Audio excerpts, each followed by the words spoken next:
Hello friends, and welcome back to another episode of Beautifully Nerding. Now, usually I like to keep things light. I kind of want to have a serious conversation with y'all today, if that's cool, because I am a little bit frustrated and I just need a place to vocalize my frustrations. Today I want to talk about the American Society of Magical Negroes. Now, if you've been here for a minute, I talked about the trailer when it first came out. I talked about how when I first heard about the movie, I admittedly assumed that it would be like a Black Harry Potter with like a wizarding school and a community and a safe yet magical place for these Black babies to flourish while being surrounded by these teachers and just guiding forces, being able to reach out to the ancestors, and it was going to be a great magical thing. Okay, that was my foolishness for not fully reading the title for what it was, because I was like, yeah, this might have been named like decades and years ago, back when it was a cool thing to have Negro in the name of your organization. Like, the Black people part of the NAACP is not the AA. So when the trailer dropped, I realized it was about the trope of the magical Negro and not Negroes who are magical. I was a little bit sad, but I realized that this had potential. This idea had potential, and this could be something that comments on this very trope. So I was like, let's see what it is. So before we dive too deep into it, let's take a step back and discuss what exactly is a magical Negro. So this is a trope in media where a Black person's main purpose is to assist the usually white protagonist on their journey by imparting wisdom or magically helping things go the way the protagonist wants them to. This is a character that doesn't necessarily get that much development. All of their actions are for the benefit of the main character. This magical or mystical Negro is usually otherworldly wise in whatever particular area the protagonist needs them to be in that moment.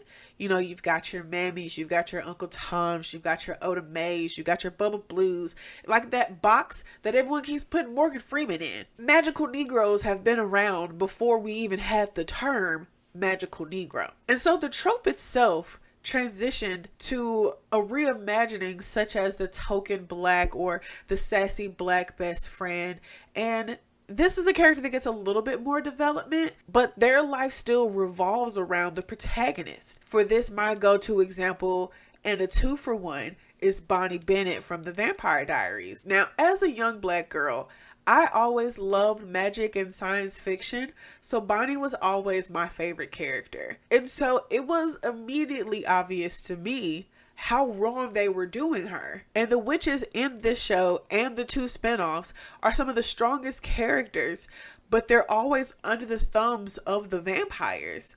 And if any of the witches happen to get a little too big for their britches, there was always an older, stronger vampire who would come and eliminate the problem. It wasn't lost on me that the witches in the show were predominantly Black and most of the Black characters were witches. The fact that most of the witches that we meet in small town Virginia or New Orleans and surrounding parishes, as we expanded into the originals, are direct descendants of slaves. Even one of Bonnie's ancestors, Emily, was Catherine's quote-unquote handmaid. Now, Bonnie is given little to do outside of being the uplifter of Elena's delicate feelings and to literally give her life to save her quote-unquote friends, only to somehow be brought back to life to save her friends the next season.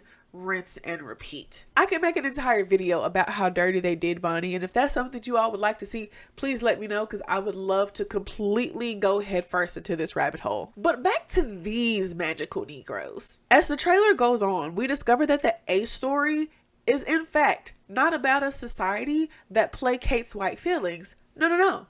It's a romantic comedy. What? Don't get me wrong. I love a good love story. I truly believe that love will win out in the end.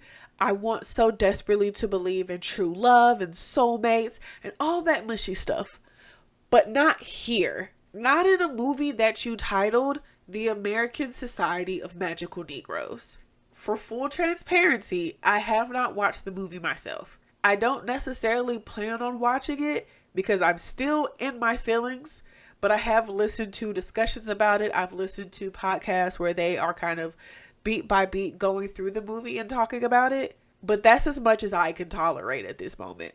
It's not about it simply not being about magic, or because people have said it's bad, or because it has a 26% on Rotten Tomatoes. That has nothing to do with me not watching it right now. It's simply because I'm in my feelings and I don't have to do something that I don't want to do. Like, I feel like this was a perfect opportunity to discuss harmful stereotypes and address biases that are still prevalent in media today. So here's what I feel like this movie could have been about. We get a new recruit who has been overlooked and stepped on his entire life, and he gets introduced into this magical world and thinks that maybe this will help. But he quickly realizes that not only does it not help, it's worse, because before he could just walk away from uncomfortable situations. But now he has to shuck and jive just to make these white people happy and comfortable at the expense of his own comfort and happiness. He goes to his manager like, hey, I actually don't like this. But the manager is like, sucks to suck. That's the job, and we all do it. The recruit looks at his life, looks at all the other black people forced to put themselves in second, third, and usually last place to make everyone else happy, and decides enough is enough. He rebels, and by the power of movie magic is able to dismantle the entire society, allowing all the magical Negroes to live for themselves for once and not in service of others. Or even if you're dead set on keeping in the romance element. We see in the trailer that the new recruit guy meets a girl that he likes, but since his client likes her, the recruit can't date her, or he risks upsetting his client, which risks the balance of the entire society. Like, for one, that's a lot of pressure to put on somebody. And two, how is that fair? Let's say, he tries to fall in line and do what's good for the gander, but love is just too strong. He tells the client about himself, explains to the society how they don't need to do this in a speech that is super heavy-handed and obviously meant for the audience. He goes to win his girl and they live happily ever after. I just feel like I just wrote two very good plots, and if you steal my ideas, I will be sending you invoices, so just know. But instead, we got a movie that implies that a very heavy conversation is about to occur, but is instead too scared to actually discuss the severity of these racial issues.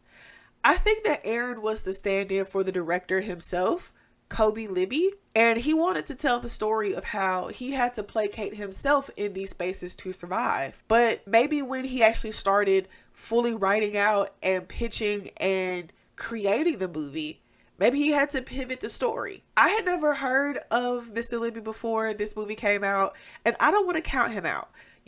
He still has a lot of movie making in him, and it's obvious that he has really good ideas, but maybe Mr. Libby just needs a different, better team around him to help flesh those ideas out. I mean, he was able to get David Alan Grier in this movie, so he has the connections. I just feel like this movie wasn't it, but maybe the next one could be a banger. I'm open to seeing what the future holds. With that being said, thank you so much for watching and listening. Don't forget to like, comment, and subscribe. Share with all your friends. And until next time, bye.